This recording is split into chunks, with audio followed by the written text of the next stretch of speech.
Hello and welcome to the February edition of the Organic Gardening Podcast. I'm Fiona Taylor, and later on I'll be joined by my colleagues from Garden Organic, Chris Collins and Dr. Anton Rosenfeld. How is it February already? This year's moving so fast, and this month we're reminding you not to get ahead of yourselves for the growing year. It's okay to stop and wait to sow those seeds, and carry on instead with those vital tidy-up jobs. Later on, we'll be opening up the post bag and answering your questions on how to prevent rats in the garden and how to plan your garden on a budget. Our special guest this month is Simon Rose, Garden Organic member and Head of Experience Development at the WWT. Simon is a wealth of knowledge. I visit Slimbridge to talk to him about the importance of wetlands across the UK and how we can play our part to build mini wetlands in our own gardens. But for now, I'm going to join Chris in our virtual potting shed. Hello, Chris. How are you doing? I'm good, Fiona. How are you? We're very well. Not spoken for a while, have we? No, we haven't. No, we're in the dark months, aren't we? So we've been off doing other things. We have, indeed. I mean, we last had a good old natter in December. So what have you been up to since then? Well, I'll have to say, I had a nice break, I must admit, over the Christmas period. A little bit of travelling. Good. But I'm back at it now. You'll be glad to hear. I think this time of year we're kind of we're chomping at the bit, aren't we? Can't you wait. get February and the snowdrops are out and it's a little teaser, isn't it? You know? Oh, aren't they wonderful? Yeah, they just really lift you and under the grey skies particularly. And also I was at Kew the other day and all the magnolia, the furry magnolia buds are all swelling up and that. So you get all this anticipation. But on this allotment there's not a great deal I can do. I'm doing the practical stuff. I'm cleaning my propagators, getting them ready for seed sowing and my big plans for that.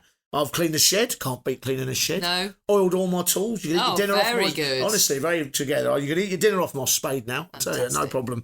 And then repaired the polytunnel because that got a bit of wind damage, obviously. We've had a very windy sort of time. So actually, let's just explore that for a minute. If the polytunnel tears... Is that what happened? No, because I have a netted polytunnel, right, okay. so it lets the wind move through it. But what tends to happen is the joins come apart, so the wind rattles it, and then there's some bits of it drop out basically. Right. And then I have to get new screws and nuts and put it all back together. Okay, so it's again. The metal, not the yes, netting. Yeah. Okay. The netting lets it go through, but it's quite a big repair job. I quite enjoyed doing it, to be honest with you. I've been in the shed organising my seeds. Obviously, I get them into the appropriate piles for the spring ahead. Oh, go on, tell us what are your piles? We've got to know. Piles in there. Well, I've got I tend to seed the food, the edibles, in 3 waves really. So I'll have my early seed sowing, which is the sort of exotic, the chilies, the peppers, the aubergines, and they'll all be started in propagators. And then I'll go on to sort of brassicas in April. I'll get all those sown. And then the sort of tenders, your runner beans, your courgettes, just sweet corn, your pumpkins, they'll all go in early May, sort of. So I get waves. And I'm very careful about it because a lot of them will be in the flat when I sow them. I don't go too early because the light levels are too low. They get very stretched and they don't turn out to be good plants. I want the longer day for them to be more strong seedlings. It's interesting, isn't it? Because there's quite a lot of pressure around, frankly. You kind of click around on social media and you see everybody kind of rolling up the sleeves and getting on with it and you think you're too late. I mean, it's nonsense, isn't it? Sometimes you just got to avoid social media, really. Yes, absolutely. I understand why people are chomping at the bit, but I will say this. I'm going to have a little shout out for winter because this is the most perfect time of year to look at trees, deciduous trees, our native deciduous trees. They just look so beautiful when they're in the all together, I call it, when they're sleeping and then they're all together. Yes. You just get these incredible... oak tree this time of year was silhouetted against the sky. Absolutely stunning plant. So go out, go to your park. I was at Kew the other day. Some mighty trees there. They've got these zelkovas there that are just incredibly multi-stemmed. So go out and have a look at trees. I really encourage that. And it kind of reminds you the winter's a beautiful season as well. And I know we all get a bit down in February because we've spent too much money over Christmas and the sky's grey and we want the longer days to come. But stop and smell the coffee as well, I think. I know, and there's kind of shades of it as well. You know, you go around and you see different colours. If you really allow yourself to kind of adjust your eyes to the sort of sepia effect around you, and you can kind of see those reds of the cornus coming through. Or I was looking at a yellow of the willow today out in the garden here at Brighton. You know, and you think, oh, actually, there's quite a bit of colour around. You've just got to look for it. It's not necessarily comes in the form of a flower, you see. It comes. I'll tell you what, brilliant one this time is looking at lichen that's on the branches. That's so beautiful. Yeah. There's really is an endless amount of stuff to see. So I know your head goes down a bit in February because you're kind of waiting to get your, you've got to check your patience.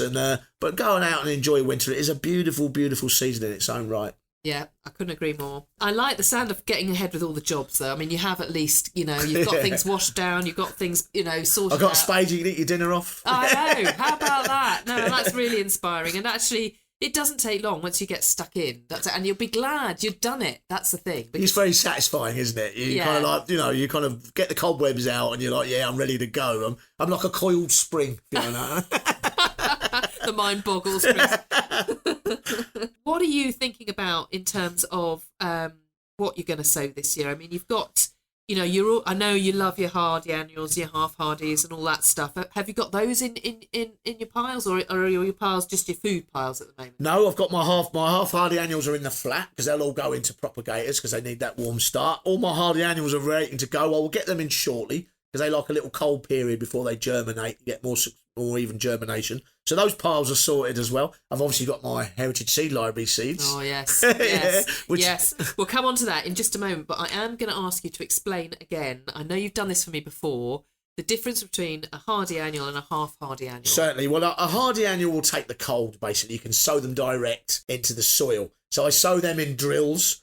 Sort of small channels. When did you I will do that March, late February, okay. Early March. Some people do them in the autumn, overwinter them. Yes. But the point is you can sow them outdoors. They take the elements. They enjoy the cold weather. On the other side, a half-hardy annual, lobelias, petunias, all our sort of bedding plants, morning glories. I grow quite a lot of these sort of plants. They don't like the cold at all. They don't. A bit like a runner bean or a courgette. They don't like the cold at all. So I'll start them in propagators. I'll nurse them. I'll get them into small plants. And then I'll wait till I know there's no more danger of frost, and then they'll be planted out into the garden. So really, the half-hardies are a bit of a prima donna, and the hardy annuals are a bit of a bouncer. Yeah, that's a good way crack to do on. it, Get it, bring it on, exactly, absolutely. Exactly, that's a good way to look at it, yeah. Right, and then, of course, we are sitting in the room here where the Heritage Seed Library seeds are dispatched. There's a whole load of pigeonholes down the end. People have been writing in. And we've been sending them their seed orders. We sent out 3,500 orders. Isn't that incredible? It's just so good. Yeah, it really is. Absolutely amazing. So I'm going to have to ask you, Chris, what did you order from the Heritage Seed Library? Well, to be honest with you, as much as possible. Yes. Because I really love it. I've got a few favourites here. So I always love the Heritage tomatoes. Fox cherry is one of my favourite ones. They'll be going in shortly. And so, yes, I'm going to try things a little bit different this year. I've never grown a melon before on my allotment, and I wonder whether the London climate might allow me to do it. You never quite know what sort of season's coming up. You must have grown a melon before at some stage. Yeah, I have, but not outside. Not outside. I've got one here from the HSL called Green Nutmeg, so I'll be trying that. I will kick that off sort of late April, early May, like with all the other tenders. Organic spinach will be going in soon. Blight-resistant Virginias, so that'll be going in quite shortly too. And I always grow John's Long Pod, the runner bean. I always get tons and tons of it off that plant. I really do. So I'll have 5 or 6 of them on a few wigwams, and I will reap the benefits. Yeah. Okay. Well, I must have to tell you that I'm also growing a melon. I think I've probably got the same variety as you. So we'll have to compare notes on that. Yes. Because I was thinking of doing it in. I've got a little cold frame. It's not very big, but I thought I would try my melon in there. So we'll have to compare notes on that, see how we get on. But the one I've got to tell you about is the tomato. Are you ready for this? Go on. Mrs. Taylor's red pear. Yeah, that sounds good. I know. Name association. I know. Exactly. I could not get one of those. So I'm dead excited about all my seeds also.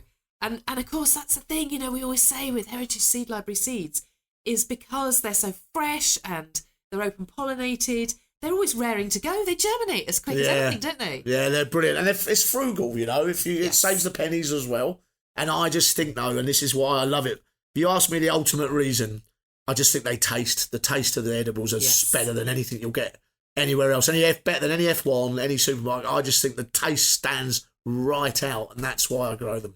Okay. Well, maybe at the end of this year we could do a bit of a swap between us. Yes, that sounds a good idea. Encourage me to save them. We can make a massive salad as well if you want. Yeah. With Taylor's tomatoes. Well, talking of salads, actually, not quite talking of salads, but bear with me. I was a bit late with my bulb trifle this year. Right, okay. Yeah, I did one in about the end of the first week of January, so it hit the cold spell. So I'm really hopeful. It's tulips on the bottom, then narcissi, then crocuses. I'll put them in a nice sheltered area. I would, if you can, with some sunshine. And I think in a pot they'll probably crack be on. okay. Yeah. Give it nothing to lose, is there? So. And the other thing I was very late with, I haven't yet got them in actually, is I've got a lot of allium bulbs. Am I too late? Yeah, possibly. Yeah, I mean, I would autumn plant them. You do get summer ones as well, though, don't you? But I would autumn plant them normally. It's up to you. I mean, if you store them right, you can do it this autumn, so they're not lost. Oh, well, that's a good idea. So how should I store them? I would probably store them in a dry sand in a seed box or somewhere where it's the temperature's sort of quite low. And they'll get through to the autumn, probably no problem. Right, I will do that. In the dark as well, so they don't start sprouting. Yeah, no, I will figure out some way at the back of the garage to do that. That's our coldest place. Brilliant. Talking of cold places, my goodness, we've had some weird weather. Yes, we have indeed. We didn't have much snow so far, anyway, in the right neck of the woods. But my goodness, we've had some nasty storms. We had an awful lot of wet, huge amounts of rain. We flooded across the veg patch here. Let's sort of stop and kind of think about this for a minute, because this is, over the period of just a few weeks, we had an extraordinary range of different weather conditions. This is the new normal, no doubt about it. How have you prepared for that yourself? Well, it's very tricky, isn't it? Because Yes. there's no predicting it. When I started, I'm in my 40th year as a gardener, and when I started, the weather patterns were much more even, or it felt that way. I was abroad before Christmas. I was in Cambodia. I was in the sun. I came back, and it just like typhooned for 10 days. Yes. Really heavy winds, a lot of rain. Everything getting really boggy, and then it all froze, so I couldn't even get a pick in the ground for a little while. The turnaround's very quick. Yes. Things are changing very quickly. And there is a bit of an argument, again, not for going too early with your sowing and stuff like that, I think that quite a bit to be patient, to let the winter blow itself out a bit before I start. And obviously, in terms of things like flooding, making sure your soil's healthy, make sure you maybe you can put soakaways in if it's really bad, or a rain garden, which is soak stuff away. That's possible. I have the balconies, very, very windy, so this causes me all sorts of issues. So I try and filter that wind. So I plant a Jasminian, Nudiflorum, Jasmine officiale, summer and winter jasmines, and I put them on the windward side of the balcony, and I get that to filter the wind down a bit, like a hedge would. The hedge reduces the wind, stops the eddying, basically, the swirling over the top. And that tends to help a little bit as well. And I'll also look at plant physiology. So I plant like Griselina littoralis, which is a very waxy leaf. Okay. You get it growing near the seafront. It's just built to take wind. So if you're in a garden centre or you're buying plants anywhere, wholesale, whatever, and you've got a windy situation, look at the physiology of the plant. Look at the waxiness, the cuticle, the waxiness of the leaf. Any fine, thin leaves are going to fry up a lot quicker than a waxy leaf. Because it holds the moisture within? Well, it's got more protection. The cuticle, which is the outside of the leaf, is much thicker and is more built for resistance because it comes naturally from a much more windier environment. Okay, all right. That is fascinating. I love the idea of the two jasmines, actually, a summer and a winter. Yeah, it looks great. White in the summer, yellow in the winter. Yeah, gorgeous. And you can weave them in all into the railings, so they become this almost hedge-like.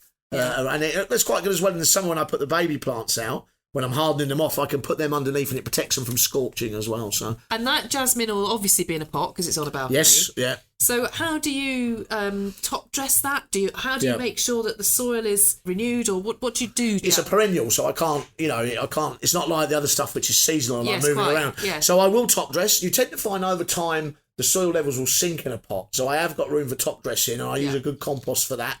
My own compost I like to use, and I'll sprinkle that with a few comfrey pellets, a Bocking 14 pellets as well. Yeah. And obviously I rely on liquid feeds. So they are root bound, so they only get to a certain size that it is really about me subsidising the nutrient, basically. And then you have no choice in that. The purists in the organic will say, well, it's in a container, it's not, it's not natural, but I have no choice. I garden at height. Absolutely. So I have to subsidise with organic fertiliser methods. Right. Yeah, absolutely. I can completely understand that.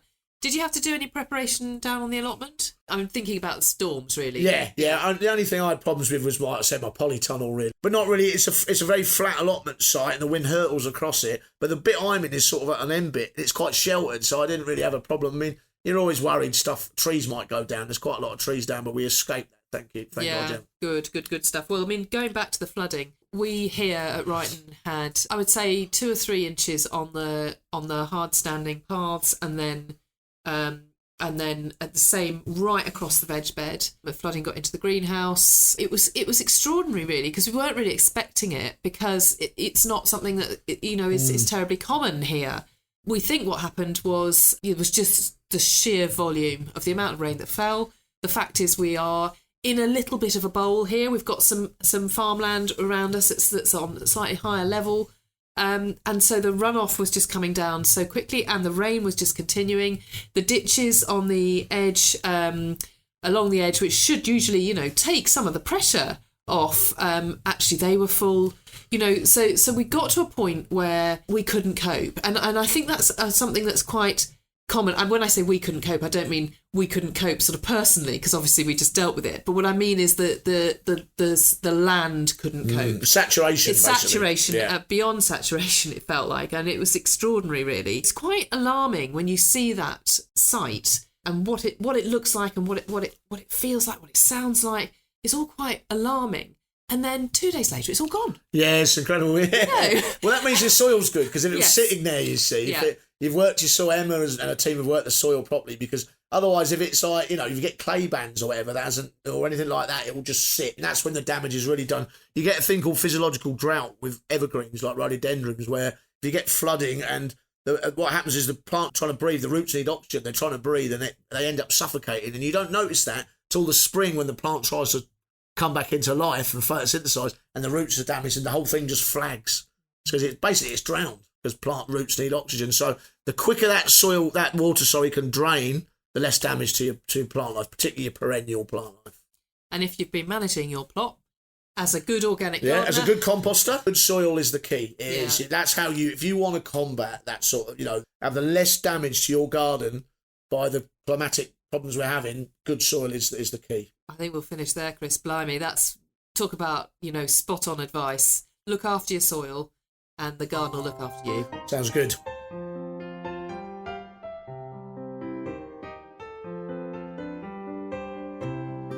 Well, as you can hear, probably, I'm somewhere a bit unusual. I'm here at Slimbridge, which is the original site of the WWT. They have lots of sites all around the UK now. I'm here where it all started in 1946. Sir Peter Scott started his collection of wild birds, and it's grown into this marvellous organisation that many of us will have heard of. But I'm here really to talk about how important wetlands are. To do that, I'm going to have a discussion with Simon Rose. Simon, tell us what it is you do. Well, my title is Head of Experience Development. I'm really looking after all the new projects and new ideas we have to give people a rich and enjoyable experience when they visit our 10 wetland centres around the British Isles. So how do you define a wetland? I think there's some complicated scientific definitions, but I like to think of it very simply as where land meets water. Edges of habitats are often the richest part. Gosh, OK, so I'm thinking of that in all sorts of contexts, because you think of a riverbank, you might think of a coastline, you might just think of a ditch that's full of water. This is one of my favourite spots, I have to say. I'm a regular visitor, and we're here on the most clear of days that we could possibly have hoped for. So we can see, a lot of trees, a lot of willows. What's interesting about this environment is that you've tried to create a habitat that works for wildfowl primarily and humans second. I mean, in an ideal world, would you prefer that the humans weren't here? Well, we've got places like that as well. So the bit of Slimbridge that we're at the moment, and bear in mind there's 900 acres of it in total, is primarily to allow visitors to actually get out and interact with nature. And so this is the bit we call the grounds. This is where most of the family visitors come and walk round. They probably feed the birds. There's play areas. There's all the things you'd expect in a visitor centre, a cafe and toilets and everything. But there's parts of the reserve, they're triple SIs, they're out on the estuary, which actually you can't walk through, but you can look at from bird hides. Yes. And that's where we have these massive collections of wild birds that are attracted here. They come here every year, they're migrating from northern latitudes, and they're literally thousands. It's been described as an avian Serengeti, which I think is a really, powerful phrase. And it's why Peter Scott came here after the war and settled and decided to create his very first wetland centre and open it to the public. Now, you used a term SSSI there. Explain that. So that's a site of special scientific interest. They could be geological, they could be any form of wildlife, but many of our centres, I think 9 out of 10, are designated as triple SIs because of their rich biodiversity. We're just walking past another little garden here. Do you want to talk about this one? Yeah, this is our memorial garden. We created this about 7 or 8 years ago. There's a lovely oak gazebo in the middle. There's a gentleman sitting there looking at these sculptural trees which have all got leaves, and people will actually dedicate a leaf on those trees to someone they want to remember. So it's a sort of contemplative area, and it's planted up with a mix of really nice perennials. It's one of my favourite gardens actually. It looks absolutely gorgeous in the summer, obviously when all the perennials are out, but in the winter now, it's still got structure with the box heading, and everything just looks so good, I think, at this time of year. You've got the space, haven't you? You can also see the structure. You can see what a plant really is, what the bones of a plant is. Now, what's flying over? Yeah, there's some of our grey-lag geese. We've got a great many, and they're just going out to graze on some of the areas there, which we're going to see in a minute as we walk out towards the estuary tower. And that's one of the areas that many birdwatchers come here, and they head straight out there because they can look out right over the river and they can see areas which are, as I say, this intertidal zone on the other side of the flood embankment, which actually protects from flooding. We're just going. So we're now going through a tunnel, which probably sounds quite echoey. Yeah, great and fun. We're going out onto the reserve, and so we've passed through the perimeter fence, which is to keep our collection birds safe. And so a lot of wildlife knows that if it flies into Slimbridge, it's actually safe from predators. So it's quite a popular place for birds to bring up their young. I don't know whether they consciously know that, but it does seem to happen. How important is water in the first instance in terms of supporting wildlife? Absolutely vital. I mean, water is life, isn't it? In reality, I think it's something like 40% of the world's wildlife depend on water. We know that whenever you introduce water into the garden, say, immediately it's one of the best biodiversity boosters you can put there. I mean, I'm a landscape architect and I've planted a lot of trees, a lot of plants in my long and varied career. But whenever you create a pond, shall we say, or you introduce water, the results are so quick. And so creating wetlands is one of the most satisfying things, because in the first year you can see life is attracted to it. So just in a single season, as we sometimes say, we say that with gardening too. You can transform a piece of soil so quickly if you look after it properly. Okay, so how do you manage from a horticultural perspective in somewhere like this? Yeah, it can be a challenge. We have extensive grounds. I mean, it's not an intensively managed garden. But as you've seen, Fiona, today, we have little gems which we manage more intensively, often with the use of keen volunteers who come in and help us keep on top of it. We've got an ex-Chelsea garden, which we've been sitting in earlier. And we've got our memorial garden, and we're creating a brand new water garden at the moment. And so these are little beacons. And to be honest, we probably try and keep some of the birds out because we have enormous bird pressure here. And as we all know in the garden, if you have too much of anything, it can be a problem. Really, we want a nice balanced ecosystem, don't we? Indeed. So the visitor centre end of things has to be much more carefully managed. From almost, you're more looking after the plants there than the animals. And then once you get out into the more wilder spaces that are part of your huge site, then nature takes its course much more. Yeah, we're working with nature, I think. Yeah. It's true to say. I mean, very few places in the British Isles certainly are absolutely natural. There's usually some form of intervention or management, and obviously Slimbridge is no different. Okay, so in the visitor centre area, we have indeed walked around some lovely little garden spaces, and I know you're very, very keen to promote what people can do in their own gardens with water. What's the first and most easy thing, perhaps, that somebody could start with? Somebody could just go out tomorrow and organise themselves. A simple action that somebody could take? Absolutely. I mean, probably the first thing that springs to mind is find a container. If you haven't got any water in your garden, find a container that will hold water, and that could be anything from a bucket to half a barrel. That's a classic one, isn't it? Or it could just be an old Belfast sink or something like that. Sometimes you have these things lying around, don't you, at home? I bet if you looked around, you could find something that holds water, a trug or a plastic box that you put under your bed. Dig a hole, bury it in the garden, fill it with water, put some rocks, put some plants, and I guarantee that within weeks, certainly within a couple of months, you will find life there, because nature abhors a vacuum. That's the classic phrase, isn't it? And things will move in. All the better if you can sort of actually give it a shallow side so that newts and frogs and things like that can get in and get out again. And then you'll find things will lay their eggs in there. If you've got some plants in there with lots of little crevices and a few stones, you'll be absolutely amazed. The first summer you will have life. And it's actually, we've done a lot of talking about water, but we haven't talked about mud.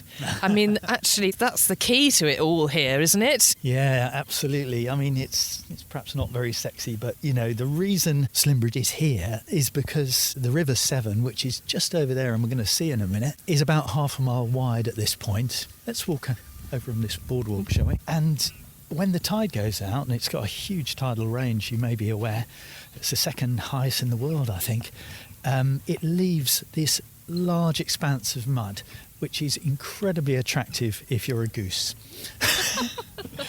And also all the wading birds, that's where they feed. They have all those long, different shaped beaks to actually probe the mud and find their food, which is largely invertebrates, different depths. That's why they've got different length beaks.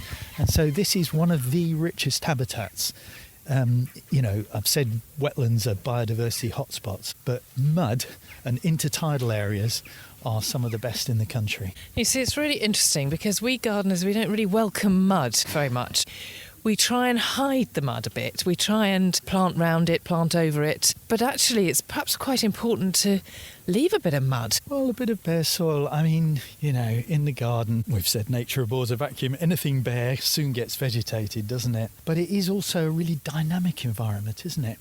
And so if you regularly disturb an area, you get a very different outcome. You get very different species come in there. So you get annual weeds as opposed to perennial weeds. In the garden, they're generally called weeds. Here, they might be called wildflowers.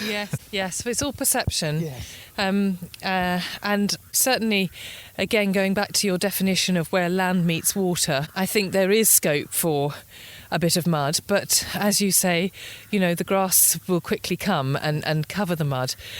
We've come back inside after our bracing walk outside and we've thawed out a little bit, and we wanted to get on to talking about the kind of bigger picture and how much wetland there is in the UK, across Europe. How important is it? Is it in decline? What is going on with wetlands?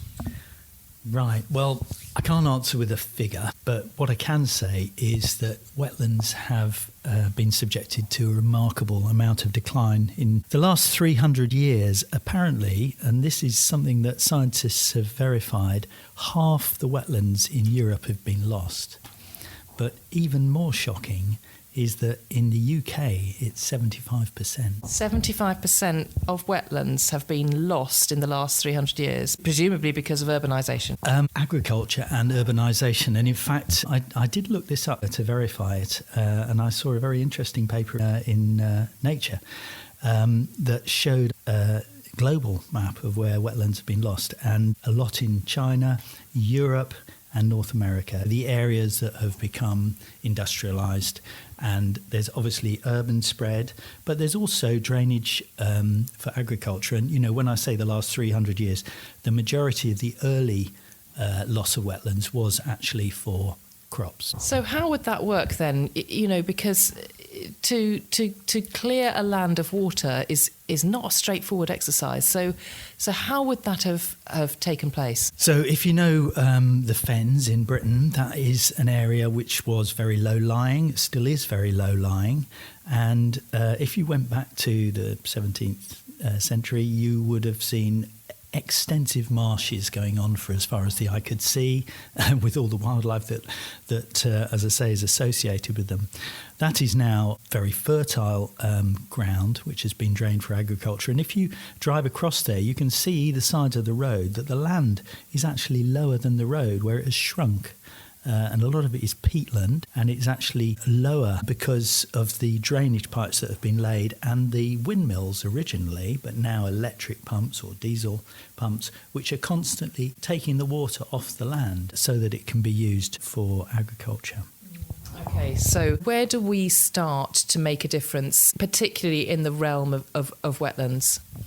Right, so here at WWT, we're on a mission. We're saying that wetlands are the way, that they're a very multi-purpose way to actually redress the balance. We've already discussed the fact that they are really rich in wildlife, but they also have other benefits. They actually help prevent flooding, which we know is a really serious issue in the British Isles, in our urban areas. With sea level rise and with climate change, we're getting wetter winters. And wetlands, this area where water and land mix, like floodplains of rivers, are actually essential to prevent flooding. We need to actually soak up the water. The land used to act as a sponge, but as soon as you tarmac over or hard surface an area and create an urban area, the water that lands on the ground runs off very quickly into the drains and thence into the rivers, and you get this flooding. We've got to slow that process down. We've got to have these areas of green roofs. We've got to have areas of rain gardens. We've got to have areas of floodplain again that actually allow the water to be soaked up and then gradually released over time, or even better, transpired back from the plants and never actually go into the drains. WWT are saying that wetlands are the way. They are a solution to many of the world's problems at the moment. Let's just talk a little bit about the potential for wetlands to lock up carbon through carbon sequestration. How does that work? Okay, so down at Sturton Marshes near Bridgewater, we've been creating a new reserve. We started in 2006 with the Environment Agency, and we've been recording how the land has actually trapped silt as it's been allowed to flood, and we've been actually shocked how quickly it has actually been locking up carbon. And we've got scientists here who are monitoring this. And we've realised that actually it's far more effective at locking up CO2 than even, tree planting and woodlands, which we all know is something that's being advocated. Wetlands are actually faster than rainforest at locking up carbon. Gosh, that's a positive message, isn't it? I mean, as I understand it, you've talked about silts, but even in your own garden, the sediment that settles on the bottom of the pond is another opportunity for carbon sequestration, even in a back garden setting. So, we don't want to be scraping our ponds and cleaning them up too much, do we? No, actually, it's a natural process. When you dig a pond, it very quickly starts to build up silt. It's an ongoing process that's going on all the time, that wetlands are actually silting up, and we need to create new wetlands and allow them to do that. And that builds up, as you know, peat is one of the things that everyone's advocating now. It actually locks carbon into the ground, and it's one of the best ways to reverse this process of CO2 in the atmosphere. And it's quick as well. It's quick, as we've said before. So that is a very, very hopeful message. And of course, we know it's brilliant for wildlife. All the wonderful wildfowl I've seen today, which are what the WWT is famous for. The whole spectrum of life, from plant life through to insect life, through to bird life, through to larger mammals, the whole lot, just starting with water. And water is life, as you said right at the beginning. I guess my final question then really is, if you were to just return to a city or an urban setting, and you sort of dream up this picture, it's high-rise buildings and it's tarmacked roads and it's concrete, and yes, there'll be trees and parks, and maybe there's a river running through the city, but how can we make space for wetlands in that kind of a landscape? So I think, especially if you live in an urban area, especially if you live in a flat or dense urban area, then it's the green spaces that are so valuable. I mean, we all know, I think we've all realised during COVID how vital these green spaces are for our own well-being.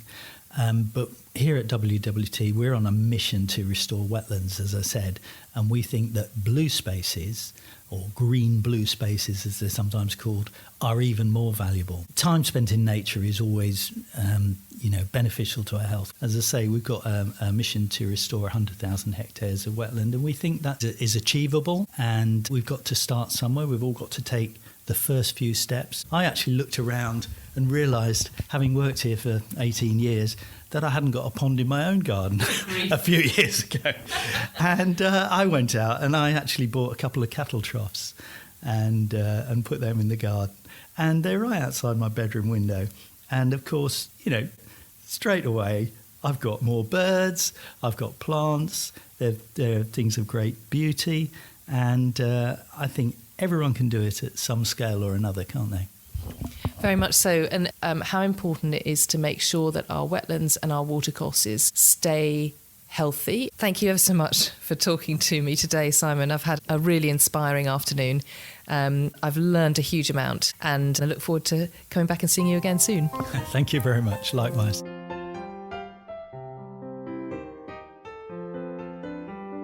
So there you are, Chris. What do you think of that then? Yeah, it was amazing, wasn't it? What an interesting conversation you had there. I mean, what he said was, water is life. Never a truer word is spoken. You've got to agree with that, surely? You know, I remember last year, we'd had a really hot period. And I cut through my local park on the way to going for a swim.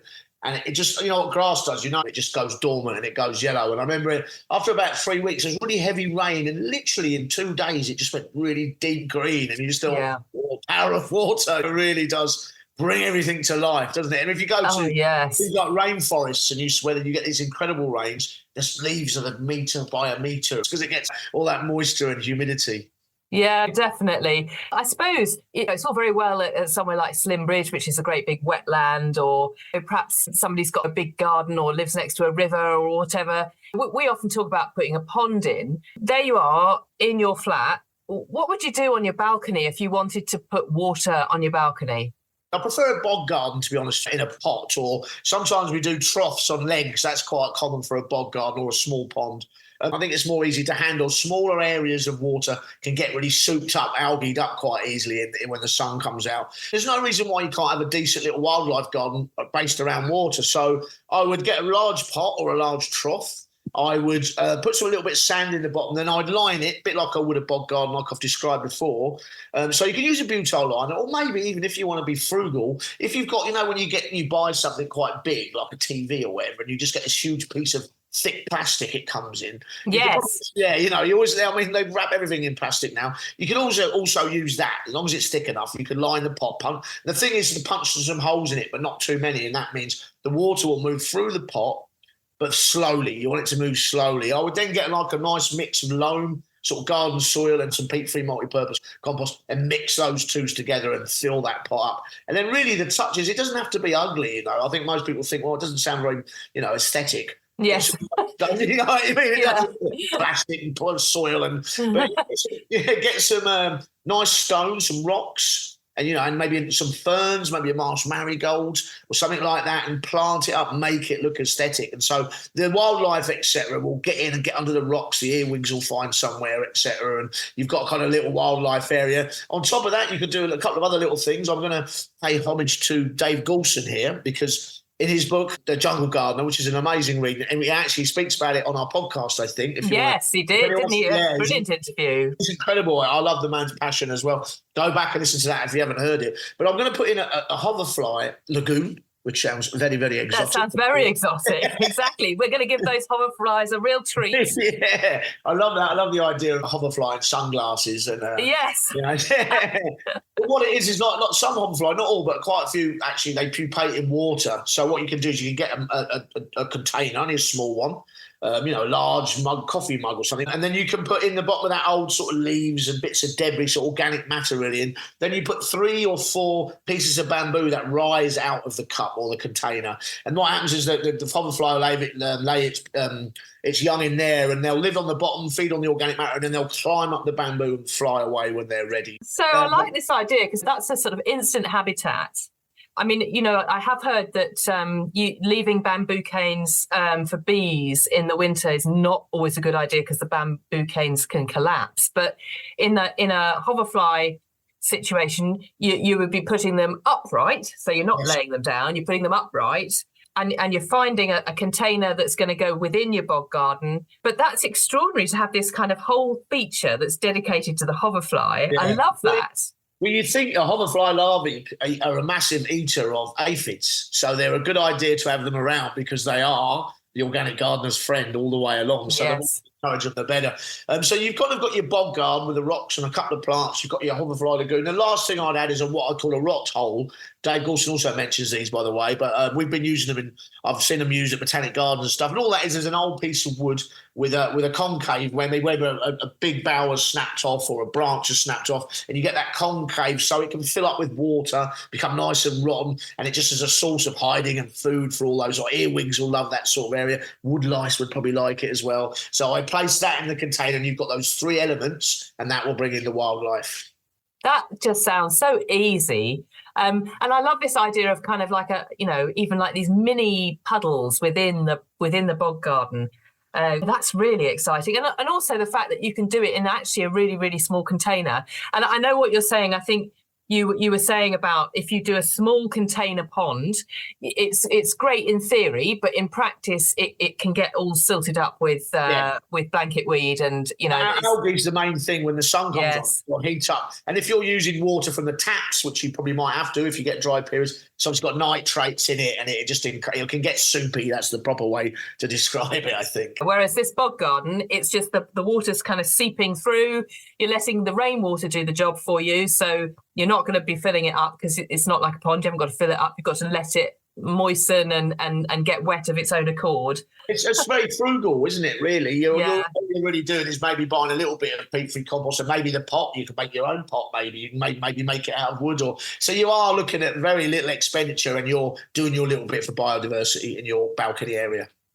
Very much so. And one more question I've got for you is, when you get a real downpour, one of those kind of rainstorms that we're getting more and more these days, but you think, oh my goodness, everything's just going to get beaten down and the garden's going to be flooded. What would you recommend in those scenarios? Yeah, well, it's obviously we are having these, I remember when I came back from abroad just before Christmas, we had that period where it just rained and rained and it was really high winds and it's things were soaking wet. You couldn't get on the alarm. It was soaking. Well, I think there's a few things we can do. And I think this is a message maybe, the horticulture needs to get out there more. And I saw a few today when I was walking.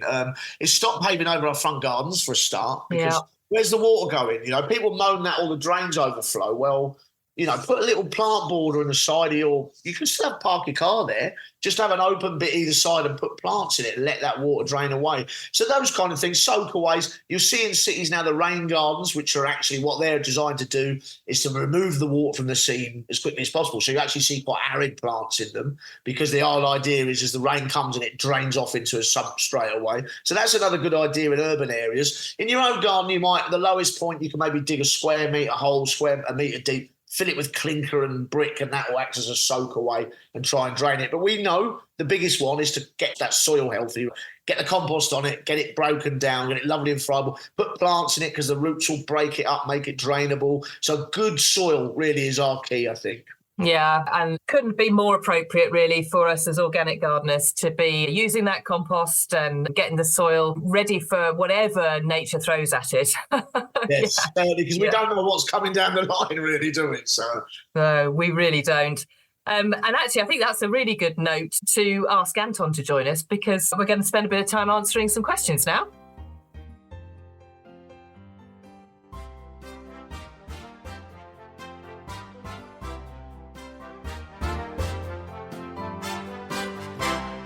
Well, now Anton's joined us, ready for the post bag. Got some great questions this month. Hi, Anton. Hello. In an effort to reduce digging, I've covered the vegetable plot with cardboard, weighted down with about 2 inches depth of quite well-rotted wood chip. Some of the wood chip was yew. Can I sow seeds or set out plants directly into the mulch, or will there be some kind of deficiency as a result of the wood chip mulch containing some unrated material? So there's a lot of nervousness around this, isn't there, with wood chip? You're not quite sure what's in it and how to use it. So, Anton, how do you allay some fears around this? So with wood chip, generally you want to wait till it has composted pretty well if you are going to be incorporating it into the soil and sowing seeds into it, because it really can soak up some of the nitrogen as it's still being broken down. The bugs, basically, as they're breaking down the wood, will need nitrogen for that process. It's okay to use unrotted wood chip as a mulch, if you're not going to actually stir it into the soil, that's not such a problem. So I'm slightly nervous about what they've done here, just because they're actually sowing seeds straight into it. I think they should probably, with hindsight, should have let it rot down a little bit more. It might be a problem more in the first year. It'll probably be less of a problem later on. But all is not lost. They probably just need to top up the nitrogen levels a bit in that soil, because obviously they've got a bed now and they want to use it. So they probably want to add something that releases nitrogen fairly quickly, like comfrey pellets or alfalfa pellets. You might even need to liquid feed the plants if they're starting to struggle. That's not something you'd normally want to do in a veg bed, but on that occasion you might need to do that. Yeah, okay. That's really interesting. So the wood, when it's new, it's just too young. We always talk about let things rot down, everything's got to be well rotted, everything's got to really start fermenting, and then it's going to really do some good. But I am quite interested that if you've got a flower bed perhaps that you're not really going to touch and you can just lay it over as a mulch, that's fine. But actually trying to garden with it, with it in place, it is a problem. Chris, have you got any observations around this? Yeah, I tend to agree with Anton. I would be patient personally. I would want it more rotted, particularly if you're planting young plant seed or even young plants. I would find a nice hard spot on the allotment. I could think of a place on my own allotment. I would stack it on there. I'd probably turn it a few times through the course of the summer, and I'd get it to break down, keep moisture in it as well, try and accelerate that process, and look to use it the following year, I expect, or as a mulch in the late winter. I'll probably, maybe if I've got a compost spare, I might mix it in with that as well to help degrade it even more. But yeah, so especially if you've got something like use a very hard wood, it won't break down quickly. So you are kind of tempting fate a little bit for nitrogen deficiency. The other thing is, if this following year and you can use it, maybe use a sieve if you're sowing seeds into it to make it finer. But I would give it a bit of time personally. Yeah, okay, so no quick fix here, but interesting nonetheless. And if you've got a stash of wood chip, it's good stuff. There's no doubt about that. It just has to be well rotted. Yeah. Okay. All right. Now, our second question is not for the faint-hearted.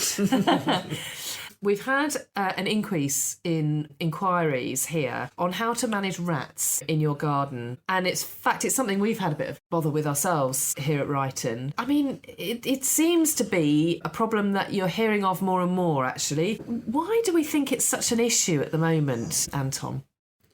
So there's a number of reasons. We think it's partly to do with mild, wet winters. So they're breeding all the year round, whereas winter used to be a period which would knock them back a bit. And also we think perhaps because of flooding of habitats as well, it might be driving them out and into more sort of urban environments as well. I think it's those two things really that are causing it. Right, so major issue. I mean, a lot of people say if you keep chickens, then you're going to have rats in your garden. Some people even go as far to say if you've got a compost heap, you're going to have rats in your garden. Would you go that far, Anton? So, yeah, that's something we get asked quite a lot, and it's sometimes a bit of a deterrent to people. They think that if they have a compost bin, it's going to encourage rats. And a well-managed compost heap shouldn't really attract rats. So there's a number of things you can do with your compost to reduce the chances of that happening. Number one is don't put cooked food on your compost heap, especially if you've got an open bin, because the rats will just get in and feed on that. It's particularly the cooked food that attracts them. Secondly, if you can site your compost heap in a place that you use quite often, people tend to tuck compost heaps away in a corner of the garden somewhere, and at the edges of garden tends to be where rats have their runs. Yes. And so having your compost heap somewhere where it gets disturbed a lot. Rats don't tend to like people, and turn your compost heap quite often as well. That will disturb any rats which are trying to make any sort of nest in there. So yeah, those things really. Quite interested in the cooked food thing. I mean, I think it's an obvious point sometimes, but on the other hand, we do talk a lot about recycling food waste as well as we can. I mean, I've got a bokashi bin in my kitchen, so I scatter that clever bran on top of the food waste, and it pickles it. You have to leave it a couple of weeks, but it sort of pickles the food within the bin, and that is rat proof. That is, they're not interested in that. It stinks. They don't want it. So that in that context, you can put cooked food, I think. But I tend to put my other sort of tasty veg scraps and things like that. I tend to put them straight into a sealed wormery. So I suppose it's all about what you put where.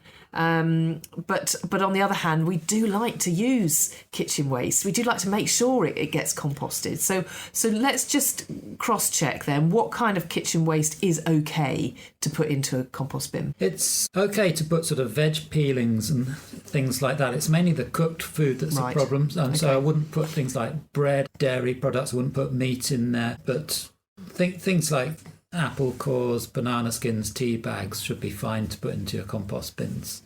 And like you say, the cooked food waste can be processed through a bokashi bin, and it has a sort of pickled smell that the rats don't like.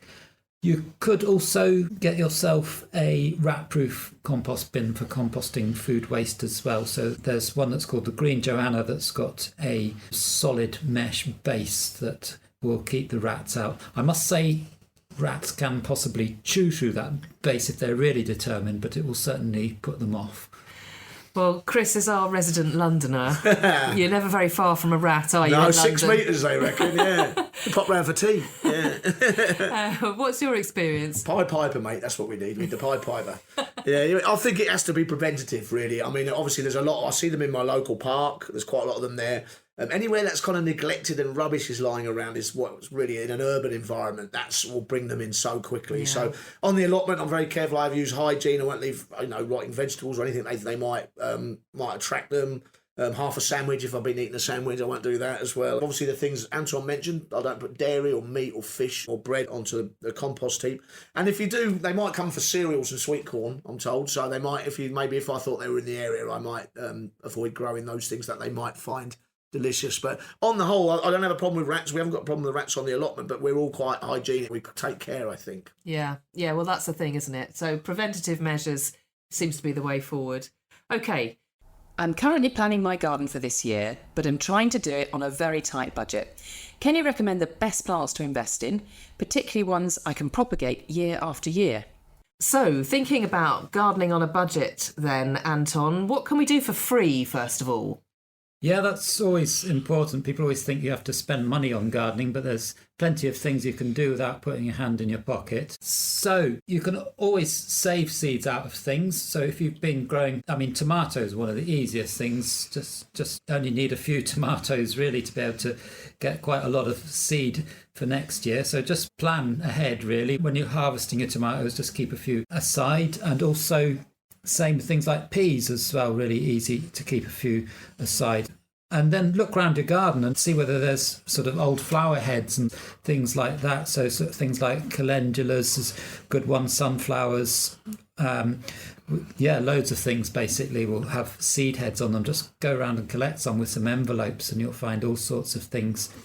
Then there's lots of things like there's seed swaps. So you can look those up. A lot of those are on.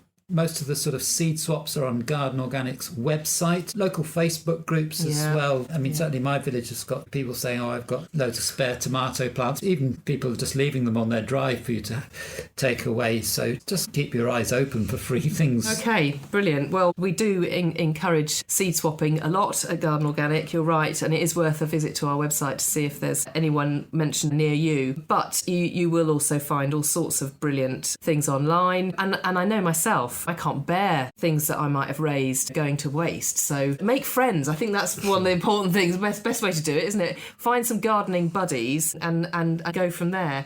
Chris, what about you? Do you, at this time of year, have any nifty propagating techniques to get some free plants? Well, it's the perfect time of year for dividing plants, herbaceous perennials, and they're the plants that die back in the autumn.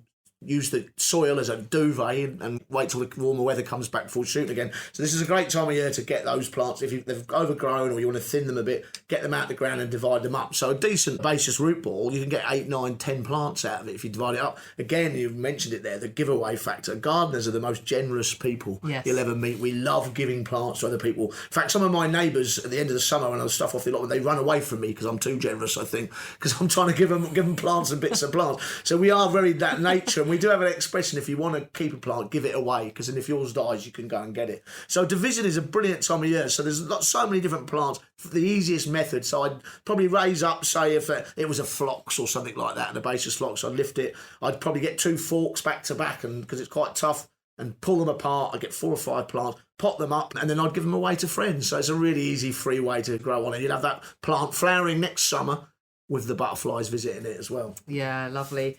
And if you did decide to put 20 quid in your back pocket and go down to your local garden centre or perhaps a nearby nursery, what would you spend that money on, Anton?